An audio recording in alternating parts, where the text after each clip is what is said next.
Hey guys, and welcome back to my channel. So today is my October TBR and I am so excited about this TBR.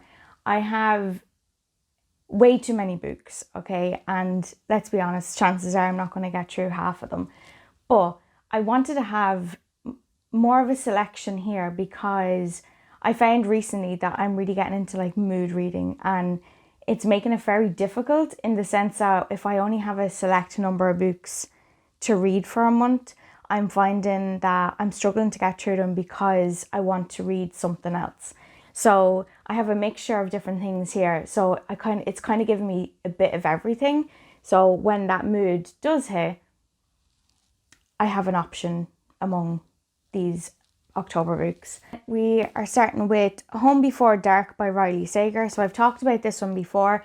This one is based on a memoir that was written by the man of a family, and he recently passed away, and the daughter has moved back to the home that is supposedly haunted, and everything in his memoir she doesn't believe because she doesn't believe that, like, you know, you can be haunted or whatever.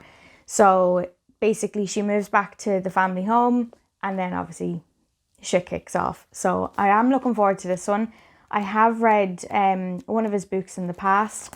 It was good, but it wasn't, you know, amazing. But I've heard this is a really good one, or the people that I have heard talking about it have said this was their favourite. So I'm holding out hope. So the next one is actually a recent purchase, and I remember seeing the cover somewhere, but I can't remember where.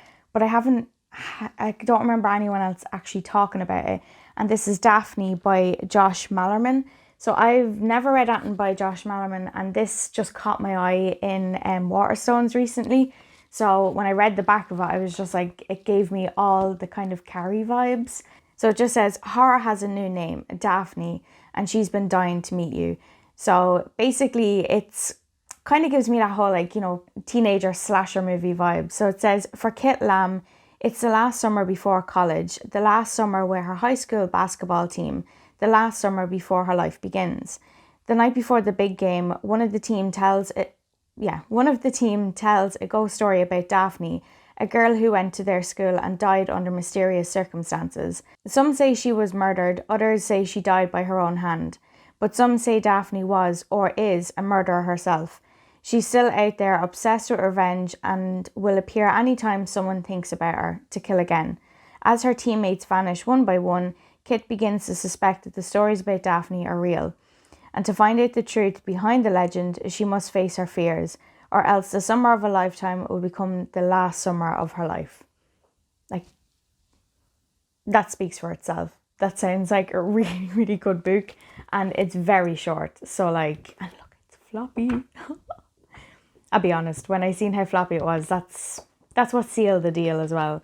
But yeah, I'm really excited to read that one. So the next book I have is Ray Bradbury's Something Wicked This Way Comes. So I actually came across this one when I was researching like what people considered the scariest books of all time, and this was among them. So I ordered it anyway because the cover is quite cool. So this is a dark fantasy, and it's based the week before Halloween. We're following two young boys and their experience with this so-called dark circus. So, like, what more could you want out of a scary book? A circus. There has to be clowns. I don't like clowns. So the next book I have is Kingdom of the Wicked by Kerry Maniscalco. I apologise if I am butchering your name. So this is I think it's a dark fantasy romance, and we're basically following Amelia, whose sister is murdered, and then she is on the quest to find out who killed her, and she basically gets the help from one of the princes of hell. So last month I was really, really in the mood for like a dark fantasy, and I didn't have any to read, or any that I wanted to read. So when I seen the third and final in the series was released recently, I decided, you know, I'm just going to get this one and read it because, like, the Prince of Hell, that's got to be good. So the next book I have, I'm not 100% sure that I'll actually get round to it this month or even finish it, but this is The Demonologist by Ed and Lorraine Warren. So I've had this one for a while, and I think this is kind of one where I can just pick up and read a couple of chapters. But so I'm a huge fan of the Conjuring movies. So that was pretty much what drove me to buy the book. I actually was going to order the other books that are based on the real hauntings from the Conjuring movies. But this one just sounded really interesting because it's more kind of explaining the reason behind hauntings and like religion and how it's all kind of involved. So yeah, I probably get a couple of chapters read this month, but I just said I'd put it on my TBR anyway. So the next one I have is Agatha Christie's Halloween Party. So this one is based around a murder that happens at a Halloween party. You know yourself, if you've read any Agatha Christie books or you've seen any of the movies, you know how it goes. Someone dies and then there's a murder investigation. So I'd say it'd be quite good. Like what more could you want based around Halloween? So I'd say that one I will read coming up to Halloween night, because it just seems like, it's a quick read and I'd say it's quite cozy. So the next one I have is Kill River. So this one is a slasher book based in the 80s in a water park. Like, I love slasher movies 100%. As you can see, I'm wearing my Scream earrings today. But I love slasher movies, so I'm hopeful that this will be good.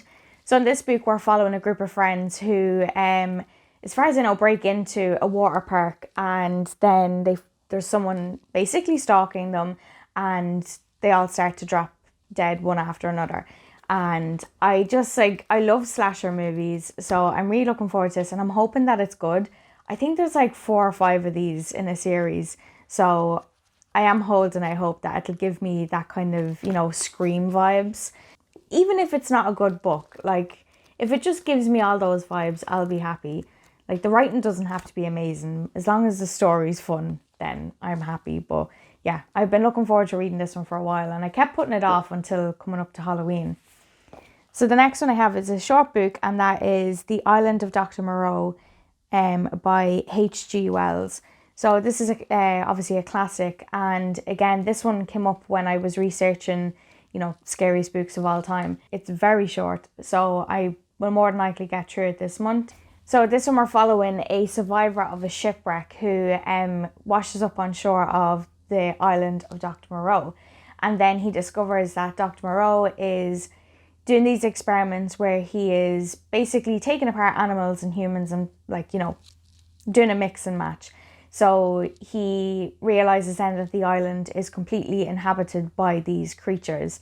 So I'm interested to see where this goes. I haven't read much in regards to classics, so I'm holding out hope that this will be good. So the next one I have is The Woman in Black by Susan Hill. So this one again is another short book, so I can't imagine it will take me long to get through this one, but I did love the movie, and I'm hoping that the book will be better, or at least as creepy as the movie was. So Arthur Kipps is a young lawyer, travels to a remote village to put the affairs in order of the recently deceased client. He works alone in her fog-shrouded house, unaware of the disturbing secrets it holds. But his unease grows when he glimpses a mysterious young woman dressed in black at his client's funeral. The locals are strangely unwilling to talk about the sighting, and Kipps is forced to uncover the true identity of the woman in black on his own, leading to a desperate race against time when he discovers her true intent. So I am really looking forward to this one. I was in the mood for, kind of like a spooky, haunting, ghost story, and this definitely seems like it's going to give me that. So the next one I have is another classic, and that is Dr. Jekyll and Mr Hyde by Robert L. Stevenson. Can we just take a minute to appreciate this really nice cover?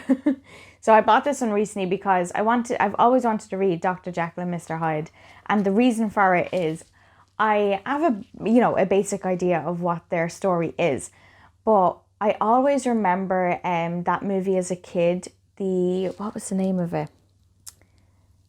Oh, the one with Macaulay Culkin when he's in the library. I'll pop here the movie that I'm on about, but oh my god, it used to be my favourite movie of all time. I used to love the scene with Dr. Jekyll and Mr Hyde. So I was like, do you know what? I need to actually read the story. So that's why I picked this one up. But there is other stories in this, because as far as I'm aware, the Dr. Jekyll and Mr Hyde is literally less than 100 pages of a story. So I am really looking forward to this one and the other stories that are in here.